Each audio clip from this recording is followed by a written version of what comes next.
Hi there, dear loving souls. Now we're talking all about the feeling of fear for today's video series, and in particular because this is part 2, we're going to jump straight into the practical application of the universal laws that we discussed in part 1, okay? And as you would know, I usually go through the Holy Trinity of love in my world, which is thinking love, speaking love, and doing love, and I sort of take one step at a time, discussing each one of those. But for this particular video series about fear, I actually want to unite them all, but talk about it, the practical tips in a slightly different, using a slightly different tool, and hopefully you'll be able to use this for your own personal benefit, okay? So we will be talking a lot about thinking love, speaking love, and doing love, but using the four different elements, okay? Being your physical body, your mental state, your emotional state, and your spiritual body and your spirituality, okay? So those 4 things. And so if we start off with the first one, right, which is all about the physical body. So your fear might be stemming from a physical illness or a physical injury that you might be experiencing. Likewise, you may be fearful because your loved one, your children or your parents or a family member or other friend, for as an example, a friend that you love very much is unwell, and that's causing you a lot of fear. You're worrying for them. They might be even in hospital, so I'm very sorry to hear about that, and sending you and praying for your strength during this difficult time. So with the physical body, right, how can we practice some more love? So first of all, if you're fearful for your own health, make sure you seek out some professional help, doctors. Get in touch with your family doctor. If you're struggling and it's one of those emergency situations, do not hesitate to call somebody, call your ambulance. Make sure that you or your loved one are taken to safety, somebody that can actually has the relevant expertise to be able to help you out, as well as the relevant equipment that is necessary for you.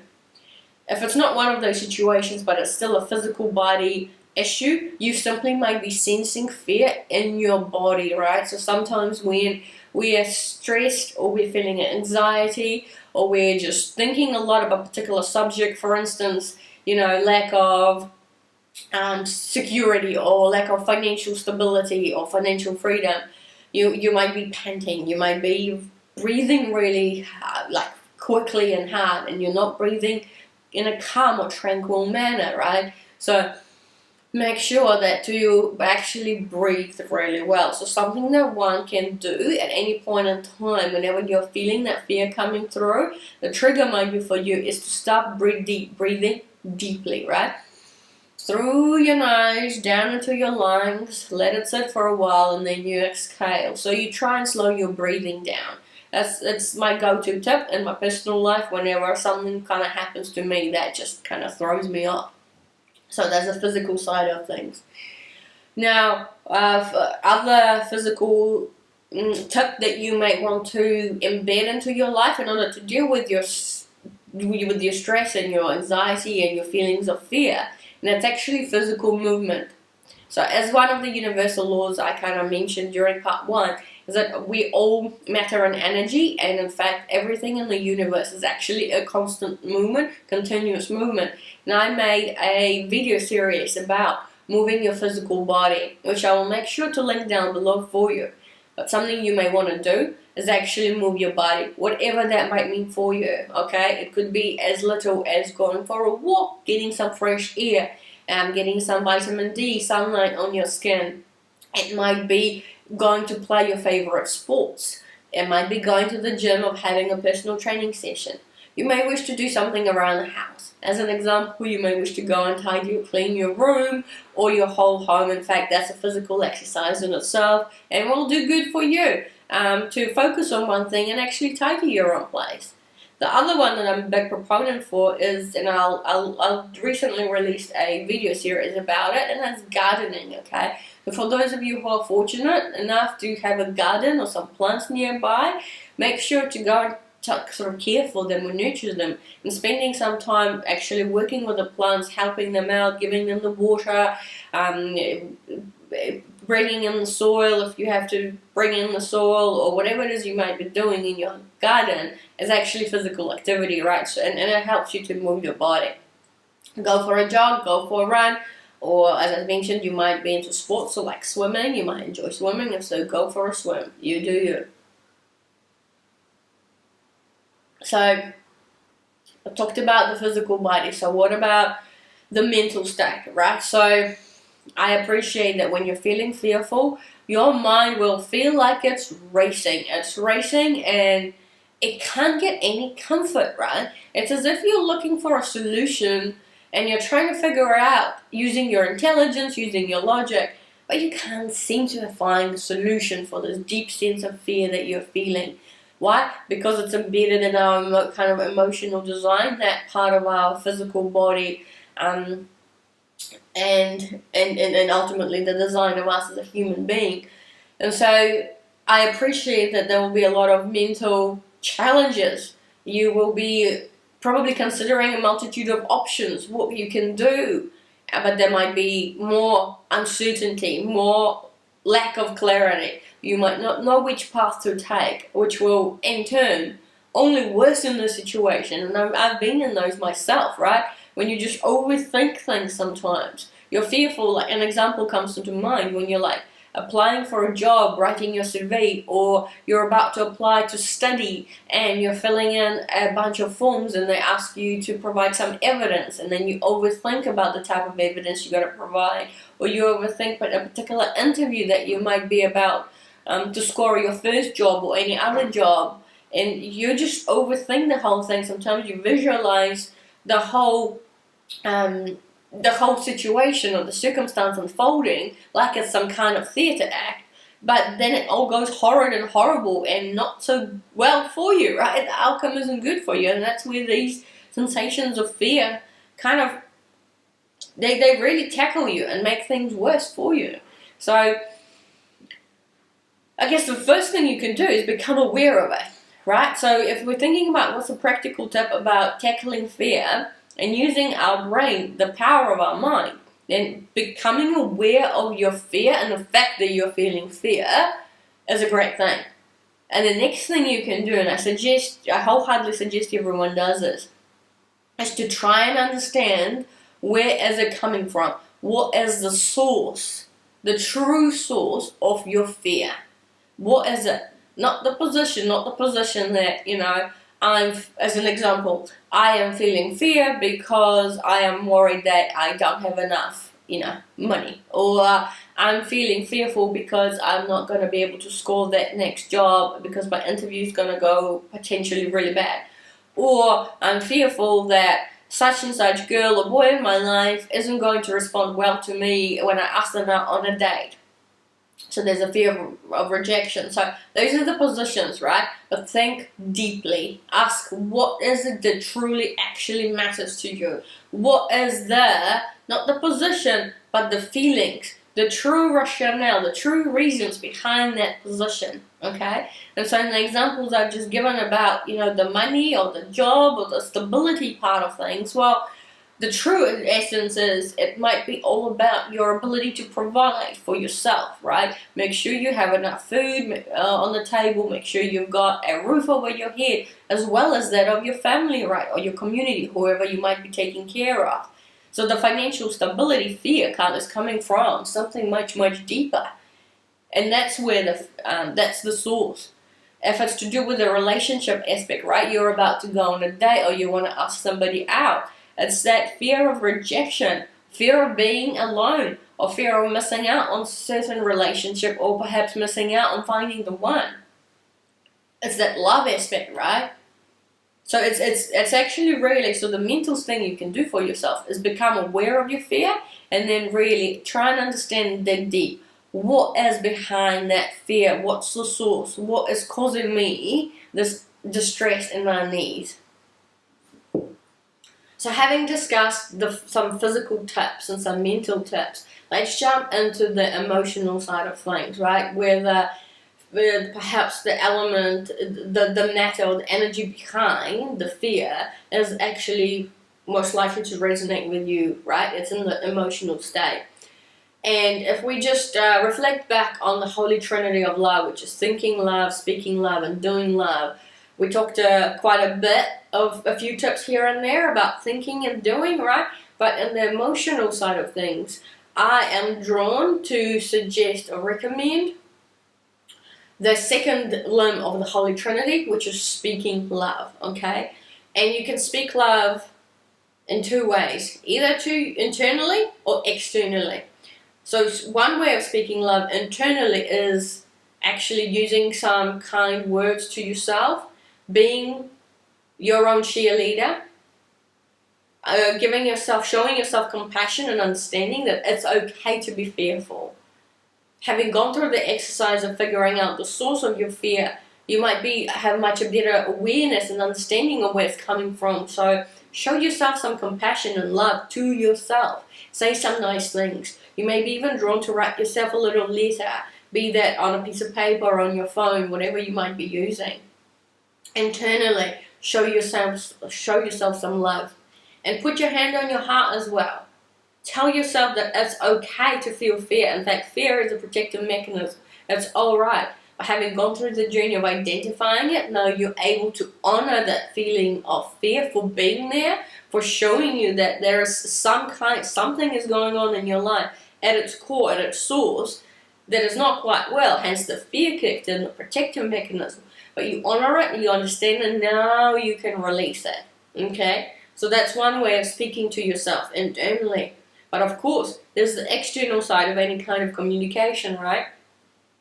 Find a person or people, a group of your girlfriends, boyfriends, be that your partner or spouse, or your mum and dad, or other family members that you are absolutely able to speak freely with them. You know, find that person or persons with whom you can just kind of blurt it all out, how truly fierce, how fearful you are. Talk about the journey you've gone through. Look, if you're struggling to find out the source, you know, when we talked about the mental element, to try and address the source of the fear, behind the position, what are the rationale, what are the true values, the principles, the core you that's sending these messages to you and giving you indication of fear. Now, if you're struggling to actually figure that out yourself, that's a perfect opportunity to share that with somebody. Just even speaking your mind, whatever comes to your mind, speak from your heart. That other person in your life or your group of, say, girlfriends might be able to give you some insight. They might be open to be vulnerable with you and share whatever it is that they were going through or whatever they're hearing from you. Because they will be that ear that listens to you. They might be able to show you something from a completely different angle. Likewise, they might be, because these are the people who are your closest and dearest, they know you for who you are. They might be able to actually share some insight as to how perhaps your own behavior may have changed. And at what point, why there may have been like a different version of you all of a sudden has popped up, right? Something that you may have not realized about yourself, but your friends or your loved one, whoever it is you're speaking to, might be able to shed some light for you on that. And guess what? If they're shedding that light, that's excellent, because that means that they're already illuminating through your fear. They're shedding some light towards you to give you the light that you need in order to illuminate and honor and release that fear out into the universe. Back it goes. Giving you the chance, as I mentioned before, of opening up to new energy to make you feel courageous, tranquil, having a peace of mind, happy, being able to enjoy your life once again, and having a general sense of well-being in your life. Right? And let's just jump into the last one, which is, we talked about the physical, the mental, emotional. Now we're on to the spiritual element, right? And there's a lot we can do in terms of thinking love in the spiritual realm, and that is addressing whoever it is that you believe in, okay? Be that any of the ascended masters, or God, or Asna, or your angels or archangels, either talking to them out loud or in your mind through prayer. I always encourage people to pray, because I think it's an act of love in itself, and most certainly when you're fearful, and if you're struggling at any point in time, please do remember that you're loved and you're protected, and You can always ask for assistance and help. Whatever it is you ask, the universe answers back through a variety of messages. So don't hesitate to ask for help, to ask for some physical signs as to what is the next best step in your particular circumstances in order for you to help release that fear. Honor it and release it. Say, thank you for coming. I acknowledge you're just protecting me from XYZ, and now I release you. And ask for your angels to help you release it. Be that at night when you're sleeping or during the day or 24/7. So back to the spirituality as well. Some of the fear, and this is definitely, I think, becoming more and more popular, more prominent as you see, content on YouTube. More people are coming out of the spiritual closet. That they have certain beliefs, be that the religions that are well known and are popular, or you might not be religious. I consider myself more spiritual. But why? Because I think every single person has a spirit or a soul within them, and that's us. That's the true us. And then the physical body is simply like a vehicle. It's like a car that you're driving through this lifetime.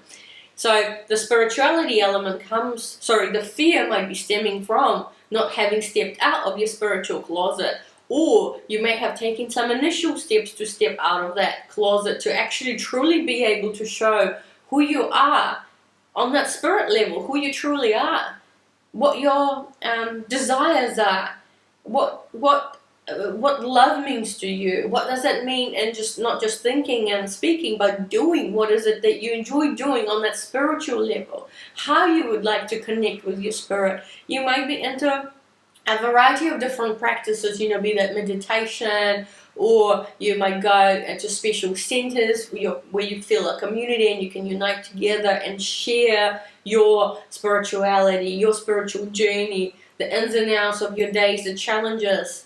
You might be into that. You might be gathering on a particular day. A lot of people in the community, in the church, they meet on Sunday, and that's one example. It might be as simple as simply talking to somebody about your spiritual beliefs, and you might be fearful that it's going to hurt that other person's belief system or hurt them in some way. But the truth is, if they truly love you and respect you and are open-minded and courageous, they should be able to listen to what's on your heart. And your belief system is your belief system, right? I suggest you do not impose your belief system. I never try to impose what I believe on other people, but I feel like I have the freedom of expression to be able to say what I believe in. And on this channel in particular, we talk about universal laws and practicing love. And I hope that inspires you and encourages you to practice more love. But I'm certainly not going to tell you do A, B, and C. All of this is just some suggestions, right? Some practical tips as to how we can apply the practice of love in our daily lives. And if you don't resonate with practicing love, that principle of practicing love, that's also okay. But hopefully if you're still here, listening to this video, you can with respect be open-minded and love hearing me, love hearing my point of view, my position, even if you might not completely agree with it. And that's okay. You do send a little heart emoji down below if practicing love as a principle is something that you agree with, but something that resonates with you. And if any of the practical tips were discussed, through the physical, mental, emotional, and spiritual lens, if any of those resonate with you, please comment down below or put a thumbs up, like this video, or subscribe to this channel if you'd like to. Consider, or at least consider subscribing. That would also be helpful. And let's just finish around there. I will get into part 3. I'm just mindful of the time. Part 3 will be all about some messages from the spirit world on the subject of feeling fearful and how to get out of it. Just click on the link below for part 3, and I will see you shortly, my friends.